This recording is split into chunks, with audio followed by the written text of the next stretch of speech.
நாங்க இப்போ தீர்மானத்தை நிறைவேற்றுறோம் ஒரு மனதாக அப்படின்னு சட்டமன்றத்தில் இன்னைக்கு ஒரு முக்கியமான தீர்மானத்தை நிறைவேற்றிருக்கிறாங்க.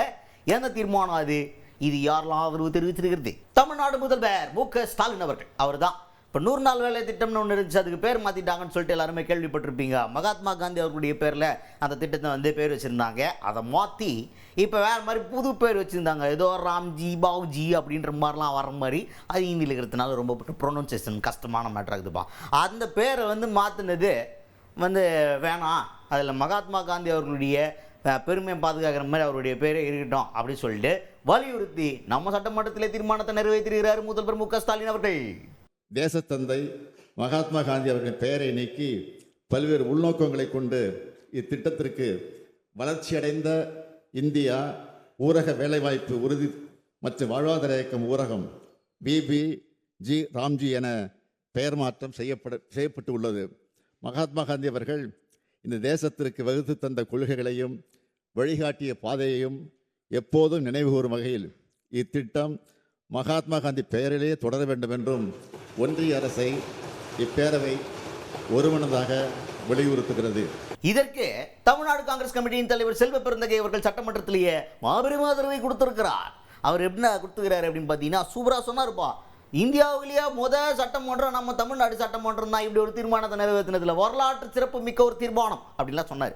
சரி, இதெல்லாம் இருக்கட்டும், போகிற போக்கில் நீங்கள் டக்குன்னு விசிலட்சம் குஞ்சி அப்படின்னு யாரையோ சொல்லிட்டு போறீங்களே, ஏன் அவங்க உங்களுக்கு என்ன பாவம் பண்ணாங்க? போகிற போக்கில் ஒரு போடு சட்டமன்றத்தில் அப்படின்ற மாதிரி தீர்மானத்துக்கு ஆதரவு கொடுத்தா மாதிரி ஆச்சு, புதுசாக விசிலுக்கு ஒரு போடு போட்டா மாதிரி ஆச்சுன்ற மாதிரி ஒரே கல்லில் 2 மாங்காய் அப்ளை பண்ணிக்கிறார் செல்வ பெருந்தகை அவர்கள். எவ்வளவு நெருக்கடி வந்தாலும் எவ்வளவு தாக்குதல்கள் வந்தாலும் தமிழ்நாட்டு மக்களின் உரிமைகளை கொடுக்க மாட்டேன் என்று தைரியமாக நின்று தமிழ்நாட்டு மக்களின் தலைமகனாக இன்று போராடி கொண்டிருக்கிற மாண்புமிகு முதலமைச்சர் அவர்கள் இந்தியாவில் முதல் முறையாக முதன்மை மாநிலமாக கொண்டு வந்திருக்கின்ற மாண்புமிகு முதலமைச்சர் இந்த தீர்மானத்தையும் இந்தியாவின் முதல் சட்டப்பேரவை என்ற பெயரை தமிழ்நாட்டிற்கு ஈட்டி கொடுத்திருக்கிறார். மாண்புமிகு பேரவைத் தலைவர் அவர்களே, இந்த தீர்மானத்தை இந்தியாவில் எந்த சட்டப்பேரவையிலும் இதுவரை கொண்டு வரவில்லை. மாண்புமிகு முதலமைச்சர் அவர்கள் இந்த திட்டத்துடைய பெருமை, இந்த திட்டத்துடைய அருமை, இந்த திட்டம் எப்படிப்பட்ட ஒரு நோபல் திட்டம் என்பதை அறிந்து இதை கொண்டு வந்திருக்கிறார். தமிழ்நாட்டு மக்களின் நலனை யார் காட்டி கொடுத்தாலும் மறைமுகமாகவும் முகமூடி அணிந்தும் புதுடில்லிக்கு அடகு வைத்தாலும், ஆனால் தனி ஒரு தலைவனாக நான் தமிழ்நாட்டை காப்பேன் என்று உறுதியேற்கின்ற மாண்புமிகு முதலமைச்சருக்கு மீண்டும் நாங்கள் நன்றியை தெரிவிக்க கடமைப்பட்டிருக்கிறோம்.